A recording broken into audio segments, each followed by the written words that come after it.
This time I'm going to show you how to install SIM cards into a phone. Gmodism.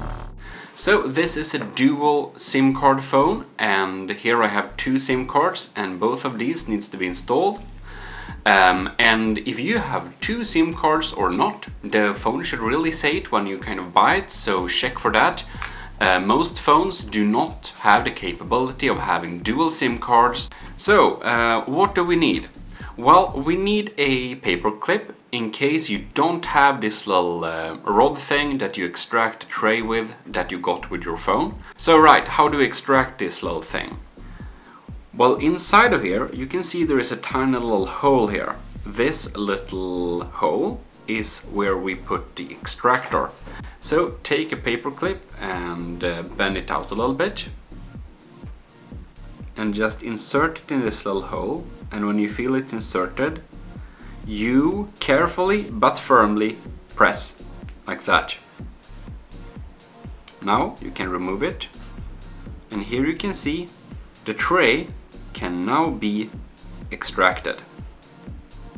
So this little tray is a little bit special because it can hold 1, 2 SIM cards and a micro SD card. A lot of dual SIM phones can only take 2 SIM cards or 1 SIM card and 1 SD card.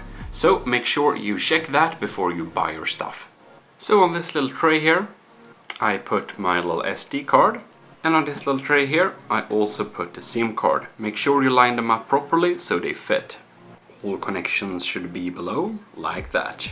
Now you just take your phone and the tray and make sure that those little cards line up nicely inside of there, and just click. Now you'll come to the part where you have to write in the code for the SIM card. And if you make it wrong several times, the SIM card will lock. So write in the right code. And for the other one, and there you go. We're in the phone and the SIM cards are there. Now go into Settings application and search for SIM. And here we go, SIM cards and mobile networks.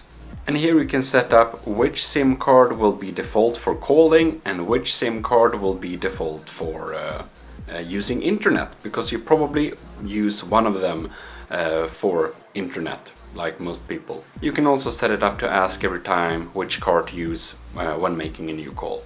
But I'll have one for calling and one for just internet. And you just set it up there and then you can exit. You have now successfully installed 2 SIM cards. Congratulations! If this video helped you, please leave a like and do subscribe for future content. I'll see you next time. This is your host GMODISM, signing out.